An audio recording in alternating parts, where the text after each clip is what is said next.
السلام علیکم ګرانو کتونکو روزه میاشت او تاسو ټول به مختلف طریقو سره پکوړې جوړوي او یو شان پکوړو خوړل نه به یقینا تاسو تنګ شوي وي. زه په خپل هم داسې هم مسلسل یا د سبزی او د آلو پکوړې جوړیږي او یا ساده پکوړې. نن ما سوچ وکړو چې ولې نه موږ د چکن پکوړې جوړې کو چې لږ شان مختلف وي او چکن هم لکه په بدلې طریقې باندې وخورو. نو راځي چې موږ خپل ریسیپي شروع کو. یو څو شیزونه ما راخستي دي چې کوم موږ عام طور باندې چې څنګه پکوړې جوړو هغه کې استعمالو.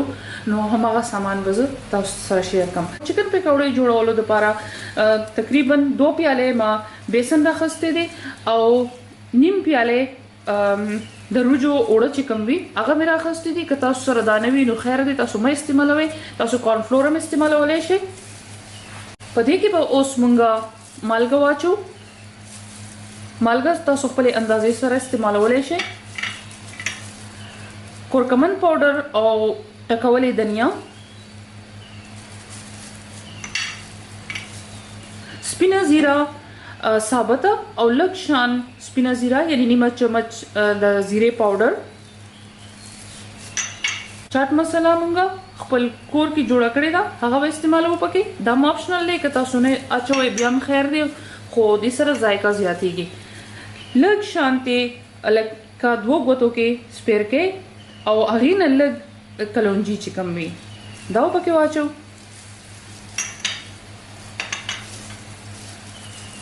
سور مرچکي پاوډر او ورسره سور مرچکي ټکولې تاسو ته بخکاری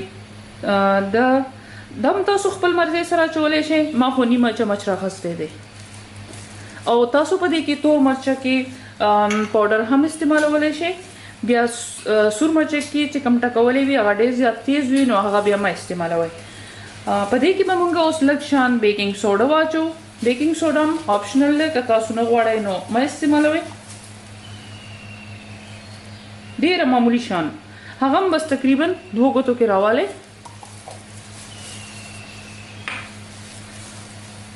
اوس به موږ دا ټول وچ شیزونه چې کوم موږ راخستي دي دا به موږ مکس کو. که تاسو غواړئ نو تاسو د کې د ملخوزو پاڼې چې کومې وچې کړې وي بازار کې خرڅېږي هغه هم تاسو په دې کې اچولی شئ. هغه ستاسو خپله مرضي ده، که ستاسو خوښ وي نو واچوئ او که نه وي خوښ نو مه اچوئ. ما ته ښه نه لګي نو زه نه استعمالوم په دې کې. د ښه مکس کې کتونکو اوس یو کاسه راوالی او په هغې کې چکن چې کوم دی هغه به موږ واچو. چکن ما داسې کټ کړی دی، نه ډېر زیات غټ دی او نه ډېر زیات ورکوټې سایزونه. تاسو ته کټی شي بونلیس چکن یوز کوم په دې کې. اوس په دې کې زه لږ شان سور مرچکې او شین مرچکې ستاسو خپل مرضۍ سره چې څومره تاسو خوړلی شئ. لږ شان پیاز ورکوټې کټ کړې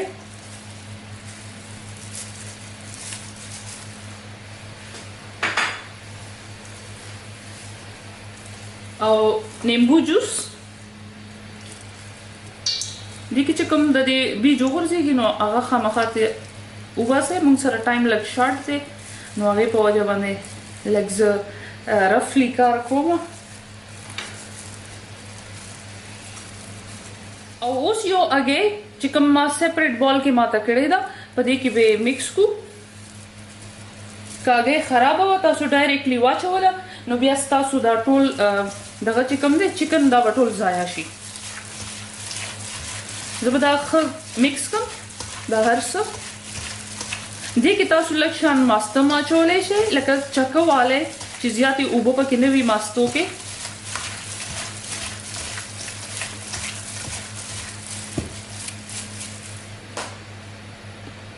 او اوس په دې کې مونږ دا چې کوم شیزونه مونږ مکس کړي یو لکه بیسن، مسالې او دا هر یو شیز د روجو پاوډر یا کارن فلور چې کوم تاسو سره وي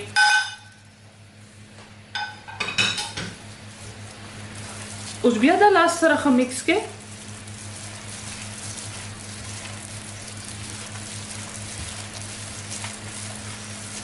دې کې لا مونږ اوبه نه دي اچولی ځکه چې دې کې مونږ لیمن جوس اچولی دی په دې کې مونږ یو انډا مکس کړی دا او د چکن خپل اوبه هم دي شین مرچکي هم مونږ تازه استعمال کړي دي تاسو په دې کې تازه شنه دنیا مچولی شئ ما نه دا اچولی ځکه چې مونږ سره نن نشته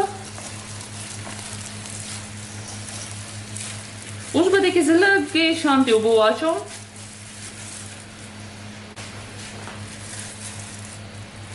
لږې لږې اوبه پکې اچوئ لکه یو چمچ زیاتې نه نو بیا به دا نری شي او هغه شان پکوړې به جوړې نه شي چې څنګه مونږ غواړو اوس په دې کې مونږ دا کېدو میرینیشن دپاره فرج کې کېدی تقریبا ګنټه 2 ګنټې 3 ګنټې چې څومره تاسو سره ټایم وي نو دا به مسالې هر څه به دې کې ښکلې جذب شي او ډېر مزیداره ذایقه به راشي که تاسو سره ټایم کم وي نو بیا خو نه شي کېدی خو پکار دی چې میرینیشن نه لږ ټایم ورکړئ 2-3 ګنټې خو چې وي دې کې زه زیاتې اوبه ځکه نه اچوم چې دا چکن چې کوم دی میرینیشن دوران کې به خپلې اوبه راپرېږدي اوس دا کور کړئ او فرج کې به یې کېږدو ګرانو کتونکو 2 ګنټې میرینیشن کې زموږ چکن پروت او دلته مونږ کوکینګ آیل ګرم کړی دي اوس مونږ تاسو ته چکن پکوړې جوړولو طریقه ښایو یو پیس چې کوم چکن والا مونږ میرینیټ کړی دی په بیسن کې دا به راخلو او په ګرمو تیلو کې به یې اچو تیل چې ډېر زیات ګرم نه وي او ډېر کم هم چې نه وي که ډېر زیات ګرم وي نو ستاسو چکن به دننه نه کچه پاتې شي او برانه به ما په بل سایډ باندې واړولې